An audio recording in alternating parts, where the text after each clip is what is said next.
This is a CNA podcast. This is Stanley Leong and welcome to Money Mind on CNA 938. These are disruptive times for businesses and business leaders, shaking organizations really to the core and forcing them to reassess leadership in disruptive times.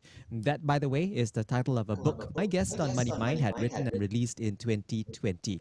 And then last month, Professor 𝒕𝒐𝒊𝒔 released the second edition of that book titled Leadership in Disruptive Times, and there's a little bit longer title there, Negotiating the New Balance.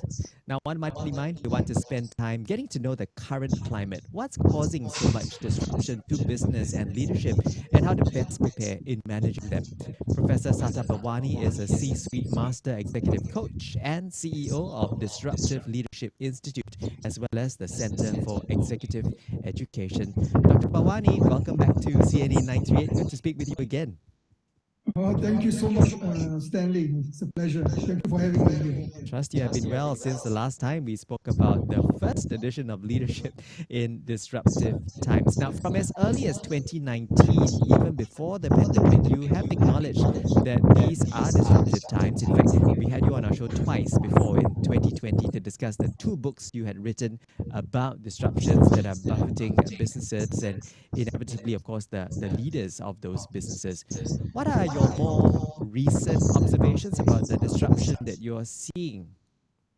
Well, I think you're right. The 2020 book, which I will elaborate a little later, is about managing the disruption caused by the pandemic, confounded by, and also it's being impacted as well due to the technological revolution, the Industry 4.0. So since then, we have seen many organizations, especially SMEs, are struggling to be able to reinvent, to restructure organization in post-pandemic. So, and rightly so, because we can see more disruption. And in a survey that we did, global survey, in first half of last year, we asked 529 CEOs and C-suite leaders globally, North America, Middle East, Africa, Europe, and the question, and of course Asia Pacific. And the question was, what do you see are the possible disruption in the coming years, and how are you managing them? So we are seeing 6 mega trends of disruption that could happen. One is, of course, climate change. You hear this, everyday news, in documentary, and the other, of course, is the current what's going on, the geopolitical tension, and I'll talk about a little bit later, the U.S., China, the South China Sea conflict, then of course the New World Order, globalization, business nationalism, and then of course the demographic shift that's another disruption. You see baby boomer retiring in a big growth, and then you have the Gen Y taking leadership. There's a leadership deficit there, and then your Gen Z coming in with a different expectation. And of course, the interesting thing is the impact of the disruptive, innovative technology, such as the ChatGPT, or what you call generative AI, artificial intelligence, which is impacting almost all industries. And of course, metaverse, AR, VR, ER, and the other Web 3.0. And my book covers all that. And lastly, Stanley, don't be too complacent, thinking that the pandemic is over, COVID-19. The WHO Director General issued a warning a week ago that we do not know how the COVID-19 is going to evolve, and we are seeing the emergence of new variant, and there's in fact even Singapore is not spared. We've seen about last month where there's a spike in number of cases because of the variant. And more important, we need to be prepared for more pandemic, because there will be other, for example, H5N1, the bird flu. And there are reports in other parts of the world, and even in US during the pandemic, the COVID-19 pandemic, US suffered tremendously. Then we have Vietnam, China, and others. So we need to be wary. So these are some of the 6 mega trends of disruption that we are seeing, the powerful global forces that come together that will impact how we live, how we work, and by the way, it will impact all countries, all sectors, sector, industry, or company organization, and most importantly, going to impact workers, individuals. So we need to be prepared. And how do we learn to cope with it? And leaders' role is very important to navigate these challenges. Yeah, looks like corporate leaders have their work cut out. In fact, it's going to be more Absolutely. complex. I mentioned earlier on how this is a VUCA world, but I think it's increasingly more and more VUCA to some degree, if you can put it on the continuum there. But let's talk about also your previous book.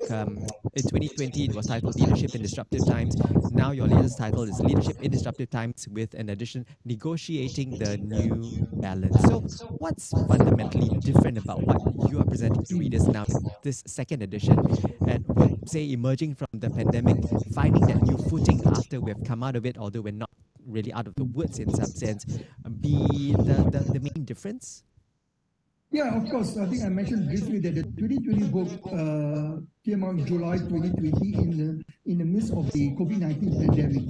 As you know, the Wuhan lockdown was in February, March 2020, and my editor in New York told me that, look, you need to focus. And initially the book was looking at the impact. The 2020 book was looking at the impact of the fourth industrial revolution, or Industry 4.0, on business, and the need to optimize and leverage on digital technology to bring about the organization to greater heights.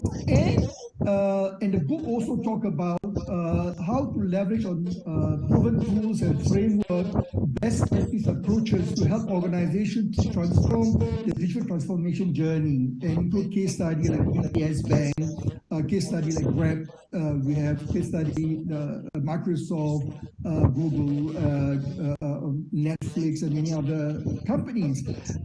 And then in the midst of writing that book in 2019, 2020, early 2020, then the pandemic impacted us. So I devote half of the book, about 4 chapters, on COVID-19. And a lot of things that I've written then is proven to be true. And the COVID-19 is truly a black swan event, and it is truly also a VUCA, that is volatility, uncertainty, complexity, ambiguity. And up to today, it's still ambiguous. We do not know where does the virus come from, whether in the lab or is it from the market in Wuhan. Still not known. There are different hypotheses. So that was the 2020 book, helping leaders to optimize, to leverage on digital transformation, how to be a disruptive digital leader. Yeah, so it's more about digital transformation. The 2023 book, which came out last month, focuses on the future disruption. So we have seen leaders fail miserably, both political, business, social, NGOs, all type of organizations. Many of them fail to be able to maneuver the disruptive challenges.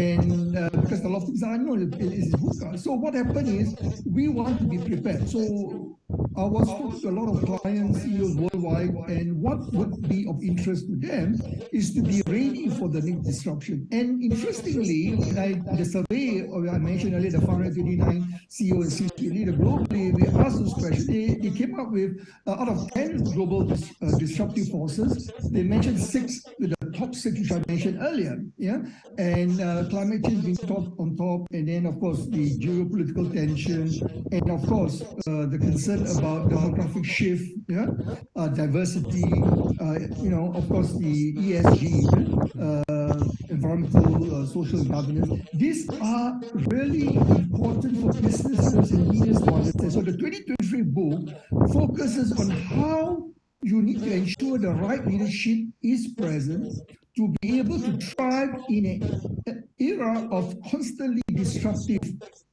business environment, which will lead to crisis. So it's about crisis management, about disruptive management, and how do you put in place a strategy which will allow the organization to be able to sustain. So it's about balancing. The title is Leadership Disruptive and Negotiating the New Balance. And why we talk about negotiating the new balance, that what are the factors the organization needs to take into consideration to balance the need between enterprise risk management and to ensure sustainability, and also looking at how do you put the external and internal stakeholders. So, and the internal stakeholders is very important. And then the book also talked at length, how do you prepare your organization to be agile, adaptive, innovation driven in an era of constant disruption and crisis. So it's about crisis management. Half of the book talk about preparing for future crisis, and there will be.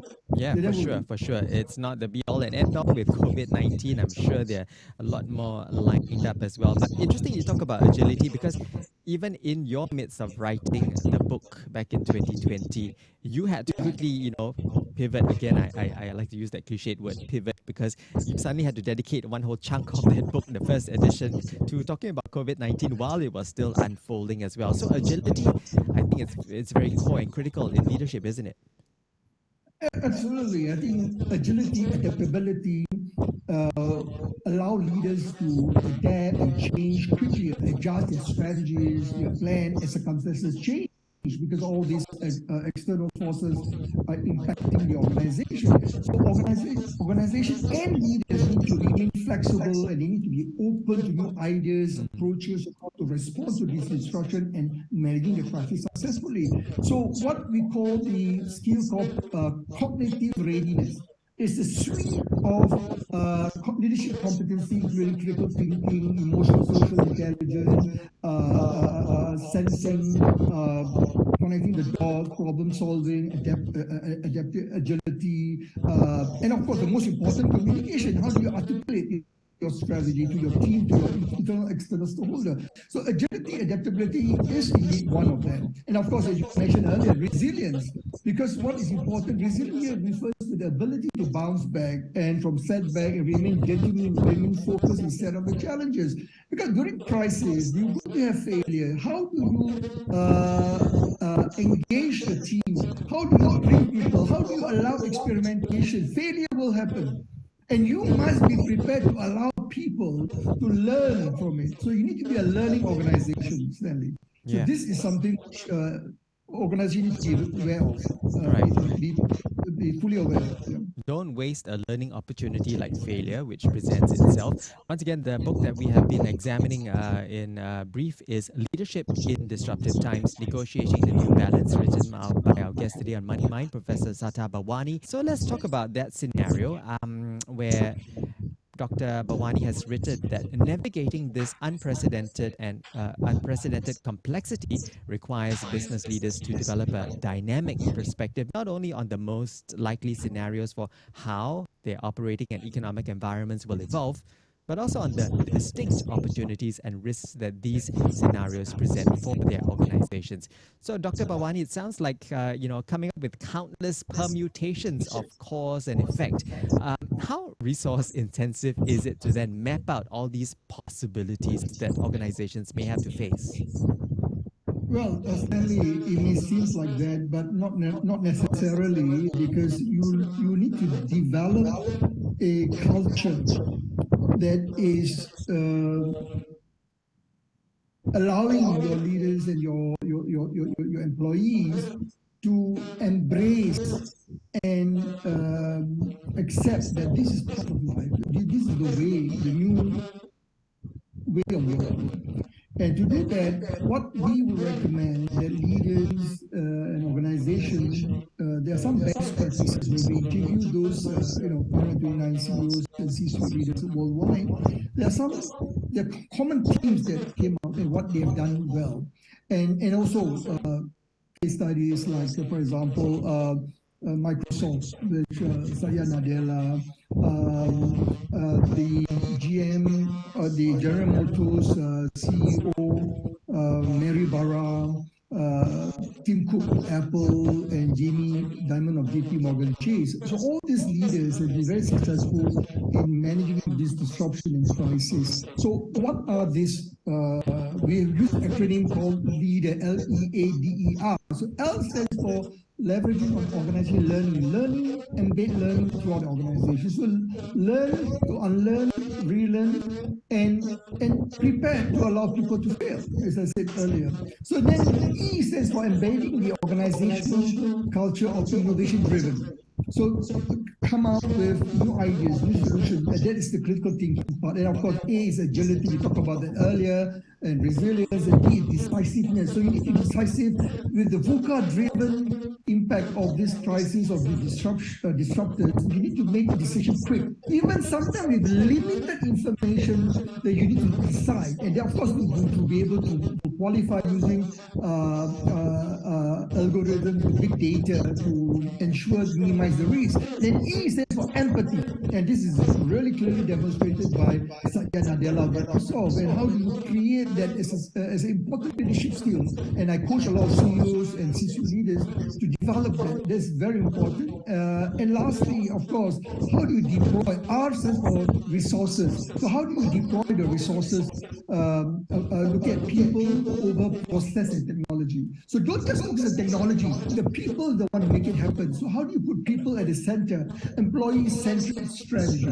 So this model called Leader, you can get it from my website. It's available, disruptive-leadership.institute. All the models and all the framework that I talked about in this interview is available. I'll make it available for free on the website.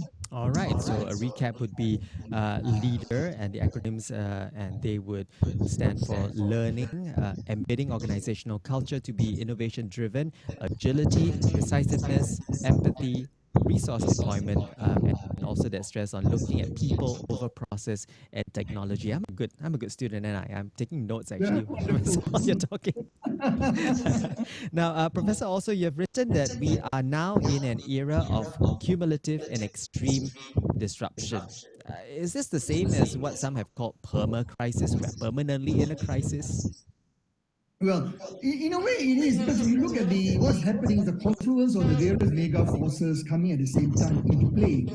And the word perma crisis came to prominence because Collins Dictionary decided to name it the word of the year in 2022, last year. And because we look at after the pandemic, the fatigue people go through, then you have further volatility, uncertainty with the war in Ukraine and Russia, and then you have, of course, the other energy crisis and so forth. So we are going to enter what we call, we're not going to have a stable new normal, okay? A lot of people talk about new normal or the next normal, but the reality is not going to be stable. So we need to be able to embrace and accept that there will be a high level of uncertainty, volatility, complexity, ambiguity, fragility, unpredictability, because it's a VUCA world that we are living in, and decisions have to be taken very quickly. So if I may give a real life examples, then very quickly, please. In UK, United Kingdom, it's a very interesting. So people say, oh, they are going through perma crisis as a post Brexit. It is the only place in the world where you have 5 prime ministers in 6 years.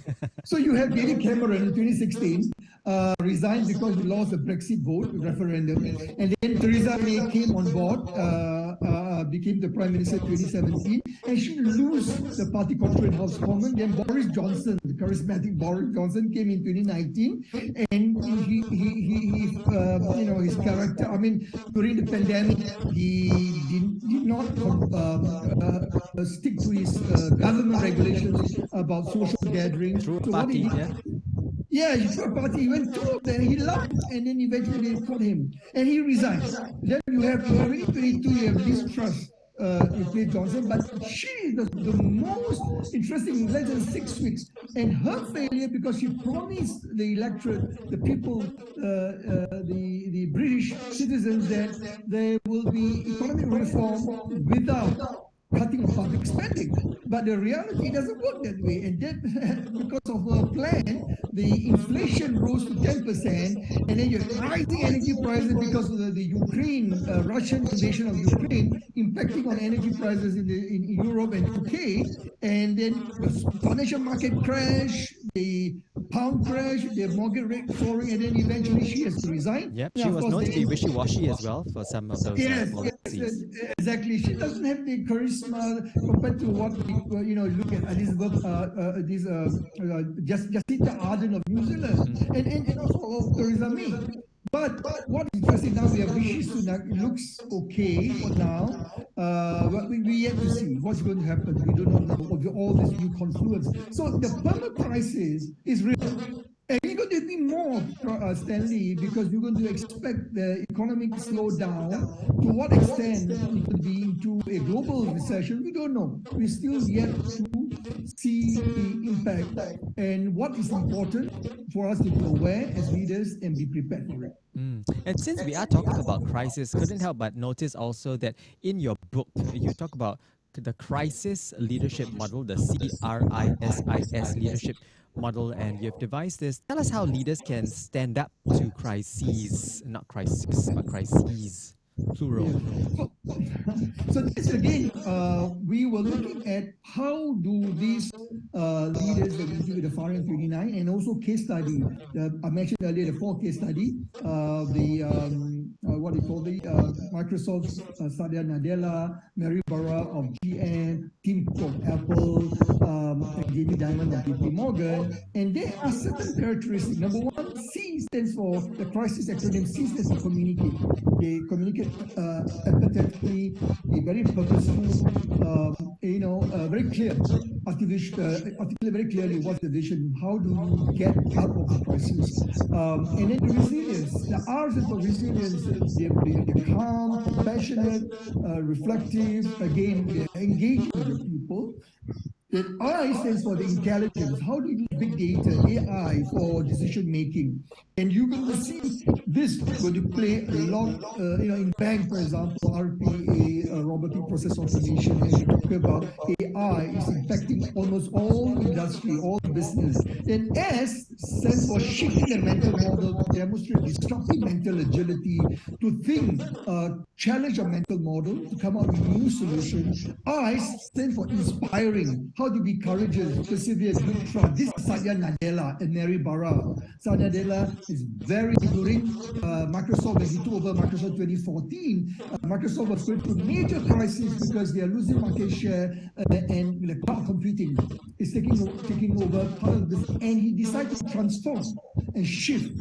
And the other, shift the organization to become the global leader in cloud computing. So he's transforming the organization, and very inspiring if you listen to him and if you listen to his interview speeches. And Mary Barra as well, inspiring because in GM faced huge recall because of some of the problem with cars, and even led to accidental death. But she was inspiring, communicating, talking to the employees, talking to external stakeholders, and lastly, S stands for set the recovery path. So where we are, where we want to go, and how do we get there? 3 questions: strategy, any crisis management strategy. We need to reflect where we were, what lessons can we learn, like pandemic. Let me tell you, Stanley, we're going to face the next pandemic, could be the bird flu. And I'm very worried. Our company's ready, our country's ready. And this is the concern that the Director General of WHO says, that there will be more pandemic. So we have to be prepared. So this is the crisis moment. We have to be prepared. We've spoken about some of these attributes that leaders need: agility. We can't talk enough about resilience as well. Any other critical leadership skills that leaders need to have for today, for tomorrow's leadership? Yeah, I think one of the important what I mentioned earlier about connective readiness or stakeholder management. So you need to, during disruption, you have internal, external stakeholder, all have very different or varying interests. So you need to manage. Stakeholder management is very important skills. Then you have sense making. How do you connect the dots and see the bigger picture? You know, there's so many factors, disruptive factors coming in. How do you connect the dots to make sure that you see the whole picture and you see the forest, not the trees? And then, of course, one of the most important, as I mentioned earlier, how do we use intuition? Now, what I mean by that, check your gut feeling. You know, it's important, but don't let your gut feeling rule your mind. What I mean is that, yes, we look at facts. Sometimes we look at past experience. So you need to have a balance of both. So we need to see, these are some of the skills, we call it cognitive readiness. And again, in my website, all these are given away free. They can check it out. Yeah. All right. And for listeners who are interested in getting a copy of your book, how may they do so? Well, on my website, disruptiveLeadership.institute, there are various ways. One, of course, through the publisher Business Expert Press. There are links there. Amazon, Barnes and Noble, Goodreads, and of course, in Singapore, we have the books made available at Kinokuniya, yeah, and the bookstore. And of course, the National Library of Singapore is very kind to ensure that all my books are available for the public, so they can get it, and of course, if for corporate who wants bulk discount, Purchase, purchase, you can reach out to us and we will provide that. All right. Once again, the book that we have been examining in brief is Leadership in Disruptive Times, Negotiating the New Balance, written by our guest today on Money Mind, Professor Sata Bawani. He is a C-suite master executive coach and CEO of the Center for Executive Education and CEO of Disruptive Leadership Institute. Visit their website, disruptiveleadership.institute, and you'll be able to find out more about the work and also the books that Professor Bawani has written. Professor Bawani, thank you so much for joining us this hour on CAD 938. Appreciate your time. Thank you, and we look forward to your next book, edition 3 maybe. So much. Thank you. So, well, in next year probably we're talking about the field book, how to develop crisis management. Inshallah, God willing, that's what our plan is. Awesome. Wishing you much success. Thank you for joining us.